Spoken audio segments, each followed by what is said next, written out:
नमस्कार। आप देख रहे हैं कोहिनूर इंडिया। तस्वीर को देखिए। राहुल गांधी, आपने कई अखबारों में पढ़ लिया होगा या फिर किसी न्यूज़ चैनल पर देख लिया होगा कि विधानसभा चुनाव के मद्देनज़र कांग्रेस नेता राहुल गांधी आगामी 9 अगस्त यानी विश्व आदिवासी दिवस पर राजस्थान के आदिवासी बाहुल्य बांसवाड़ा जिले के मानगढ़ धाम में जनसभा को संबोधित करेंगे। आप इसे खबर मान रहे होंगे, लेकिन यह खबर नहीं है। ये केवल सूचना है कि ज़्यादा से ज़्यादा लोग वहां पहुंचे। पर्दे के पीछे की खबर इस वीडियो में है। आखिर राहुल गांधी ने आदिवासियों को लुभाने के लिए 9 अगस्त की तारीख और मानगढ़ को ही क्यों चुना? वे कांग्रेस को वोट देने की अपील के अलावा वहां और कौन सा तीर मार लेंगे? लेकिन लगता है संभावना यही है कि राहुल गांधी पीएम मोदी के 56 इंच वाले सीने तक कोई तीर पहुंचाने के मकसद से ही मानगढ़ धाम आ रहे हैं। अब वह तीर क्या है और क्या नहीं, यह समझने के लिए इस वीडियो को पूरा देखिए। सबसे पहले बात मानगढ़ की। आपने जलियांवाला बाग का नाम तो सुना ही होगा और इसके पीछे हत्याकांड शब्द भी सुना होगा। यानी जब मुंह से जलियांवाला बाग बोला जाता है तो हत्याकांड शब्द अपने आप ही जुबान से निकल जाता है। यह वही स्थान जहां स्वाधीनता संग्राम के दौरान राष्ट्रवादी दो नेताओं सत्यपाल और सैफुद्दीन किचलू की गिरफ्तारी के विरोध में एकत्रित हुए निहत्थे लोगों पर अंग्रेज जनरल डायर के आदेश पर उसके सैनिकों ने 350 लोगों को मात्र 10 मिनट में ही मौत की नींद सुला दिया था। तारीख थी 13 अप्रैल 1919। लेकिन इस कांड की अभी हम विस्तार से बात नहीं करेंगे।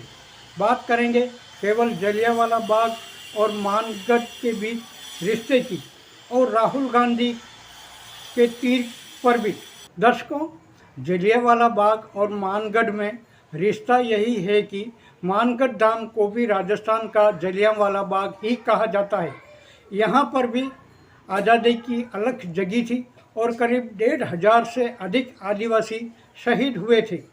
तारीख थी 17 नवंबर 1913, यानी जलियांवाला बाग कांड से करीब 6 साल पहले। राजस्थान, एमपी और गुजरात की सरहद पर स्थित इस स्थान पर आदिवासी नेता गोविंद गुरु ने तत्कालीन अंग्रेज हुकूमत से खेती पर टैक्स कम करने और बेरोजगारी से मुक्ति के लिए वनवासियों को इकट्ठा किया था।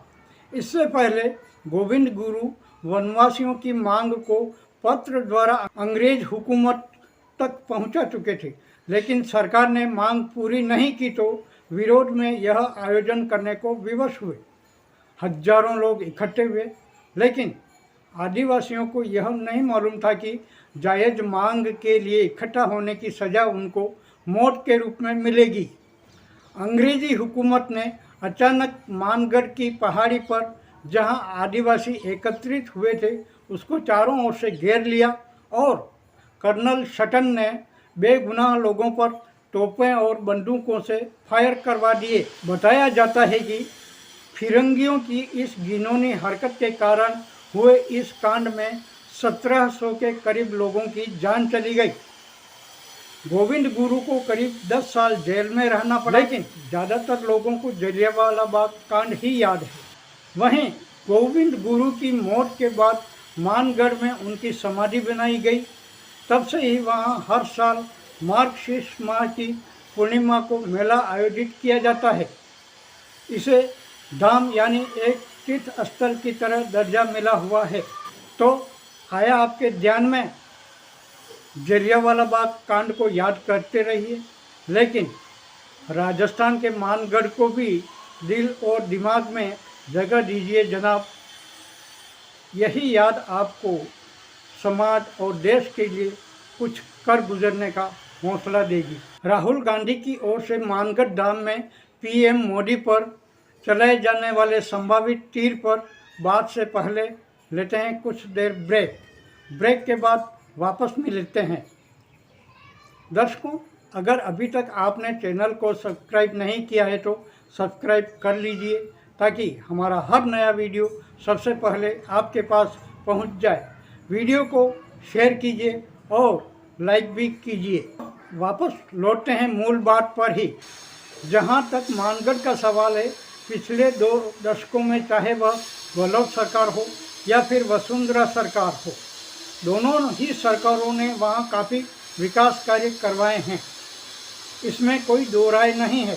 शहीदों की ऐसी जगह को राष्ट्रीय स्मारक घोषित करने का भी प्रावधान है और यह काम भारत सरकार के संस्कृति मंत्रालय के अधीन आता है, जो निश्चित मापदंड पूरा होने पर किसी भी स्थान को राष्ट्रीय स्मारक घोषित करता है। साल 2014 में केंद्र में भाजपा की सरकार बनने के बाद दबे मुंह मानगढ़ धाम को भी राष्ट्रीय स्मारक घोषित करने की मांग उठने लगी। समय बीतता गया लेकिन मांग पर कोई अमल नहीं हुआ। ऐसे में गत साल प्रधानमंत्री नरेंद्र मोदी के मानगढ़ आने का कार्यक्रम बन जाता है तो वागड़ ही नहीं, पूरे मेवाड़ में एक खुशी की लहर दौड़ जाती है कि मोदी जी आएंगे तो जरूर मानगढ़ धाम को राष्ट्रीय स्मारक घोषित करके ही जाएंगे। इस खुशी में जहां आम लोग और बीजेपी झूम रही थी, वहीं कांग्रेस समेत सभी पार्टियों के नेता भी ऐसी मांग करने लगे। अब तस्वीरों को देखते रहिए और सुनते रहिए। सभी तस्वीरें आपके सामने एक एक करके आएगी जो गत साल 1 नवंबर की है। तस्वीर नंबर 1, आप देख सकते हैं कि पीएम मोदी गत साल 1 नवंबर को मानगढ़ धाम में हाथ जोड़कर शहीदों को श्रद्धांजलि दे रहे हैं। इस फोटो पर आपको कोई डाउट है? शायद नहीं। तस्वीर नंबर 2,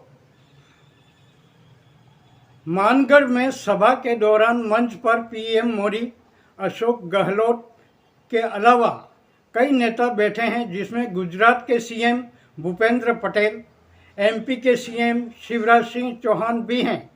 मोदी जी की इस सभा में बीजेपी ही नहीं, कांग्रेस के विभिन्न राष्ट्रीय और स्थानीय नेताओं ने भी राजनीतिक मतभेद से दूर रहते हुए शिरकत की।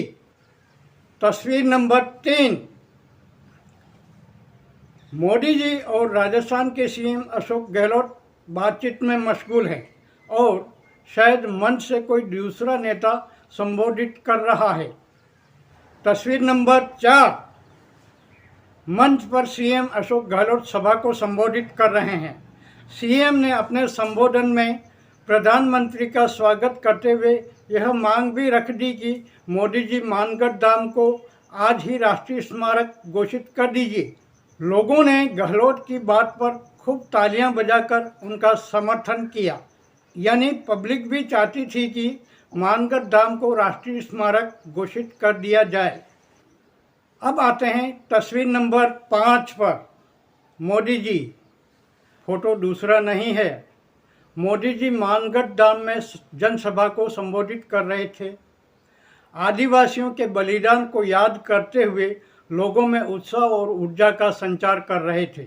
मोदी जी खुद के गुजरात के मुख्यमंत्री रहने के दिनों को याद करते हुए कहते हैं कि अशोक गहलोत से सीएम रहने के दौरान कई बार मुलाकातें हुई है और गहलोत इस मंच पर मौजूद सभी सीएम में से सबसे सीनियर है। मोदी जी ने सीएम अशोक गहलोत की तारीफ भी की, लेकिन मानगढ़ धाम को राष्ट्रीय स्मारक घोषित करने की मांग पर उन्होंने जो कहा उसे ज्यों का त्यों बोल रहा हूँ।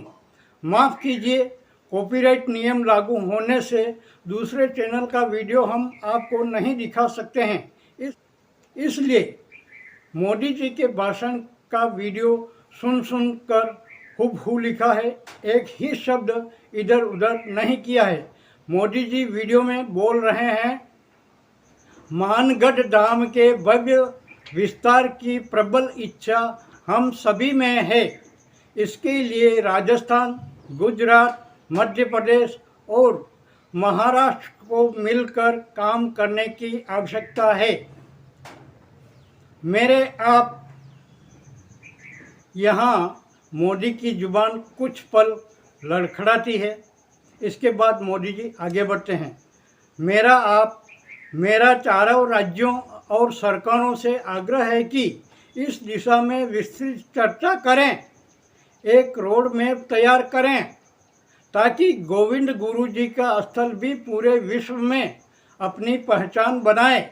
मोदी जी के मुंह से निकले ये शब्द अगर हमने गलत लिखे हैं तो आप ओरिजिनल वीडियो से चेक कर सकते हैं। मोदी जी ने सभा में मानगढ़ डैम को राष्ट्रीय स्मारक घोषित करने के बजाय मामला 4 राज्य सरकारों पर ही ठेल दिया। मानगढ़ में मोदी जी की सभा खत्म होने के बाद दूसरी पार्टी के नेताओं ने अपनी प्रतिक्रियाओं में नाराजगी भी जताई, कई तरह की बातें भी हुई। खैर, अब राहुल गांधी भी 9 अगस्त को उसी मानगढ़ डैम आ रहे हैं। चुनावी सभा में वे राज्य की कांग्रेस सरकार के कामों को गिनाएंगे और सरकार को पुनः रिपीट करने की अपील भी करेंगे। इसके अलावा राहुल गांधी मोदी जी को आड़े हाथों भी लेंगे। यह जग जाहिर है क्योंकि चुनावी सभाओं में यह होना आम बात है। लेकिन देखने वाली बात यह है कि मानगढ़ की जनसभा में 99.99% संभावना है कि राहुल अपने भाषण में दिल्ली में इंडिया गठबंधन की सरकार बनने पर मानगढ़ को राष्ट्रीय स्मारक घोषित करने का वादा भी कर सकते हैं। मतलब जिस मांग को मोदी जी गोलमाल कर गए और जिम्मेदारी 4 राज्यों पर ठेल दी, उसी मांग को तीर की तरह इस्तेमाल करते हुए राहुल गांधी अपने शब्दों का तीर एक बार फिर मोदी जी के 56 इंच वाली छाती तक पहुंचाते तो आपको कोई आश्चर्य नहीं होना चाहिए। लेकिन तीर तो तीर है, बड़ा नुकीला होता है। निशाने पर लग गया तो समझो छाती छलनी हो जाती है। बड़ा नुकीला होता है, निशाने पर लग गया तो समझो छाती छलनी हो जाती है। इसी बीच यह जानकारी सामने आई है कि 4 अगस्त यानी शुक्रवार को सुप्रीम कोर्ट ने मोदी सरनेम केस में राहुल गांधी को राहत दे दी है और उनकी संसद सदस्यता भी बहाल हो जाएगी। इस वीडियो में बस इतना ही। जल्दी ही अगले वीडियो के साथ आपसे फिर मुलाकात होगी। नमस्कार।